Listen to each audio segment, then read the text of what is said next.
Gagan public స్కూల్లో పిల్లలు ఉత్సాహంగా ఉన్నారు. ఎందుకంటే మరుసటి రోజు వారి ఫలితాల రోజు. ఎవరు క్లాస్ టాపర్ అవుతారో అన్న ఉత్కంఠతో అందరూ ఎదురు చూస్తున్నారు. అమన్ చాలా ఆత్మవిశ్వాసంగా ఉన్నాడు. ఈసారి నేనే టాపర్ అవుతా అని అన్నాడు. అతనికి అనిపిస్తుంది ప్రతి పరీక్షల్లో ఫుల్ మార్క్స్ తెచ్చుకున్నాడని. కానీ అతను కాపీ చేసిన విషయాన్ని మర్చిపోయాడు. తన పక్కనే ఉన్న క్లారిషా మాత్రం ప్రశాంతంగా ఉంది. కష్టమే కాదు, నిజాయితీ కూడా ముఖ్యం అంది క్లారిషా. ఆమె నమ్మకం గెలుపు. నిజంగా ఆ వయసులో అవసరమైన విలువలపై క్లారిషా ఆధారపడి ఉంటుంది. అతను పరీక్షల సమయంలో కొన్ని ప్రశ్నలకి చిట్టీలు పెట్టి రాశాడు. ఎవరు చూడలేదనుకున్నాడు.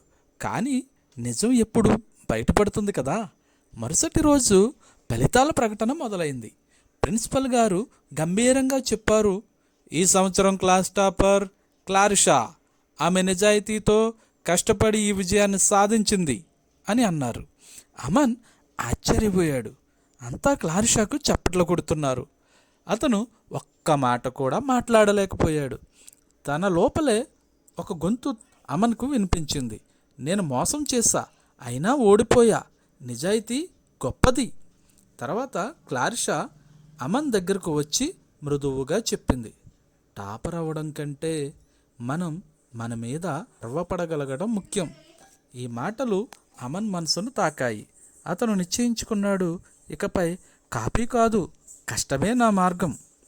పిల్లలు, మన నిజమైన విజయం మార్కుల్లో కాదు, మన విలువల్లో ఉంటుంది.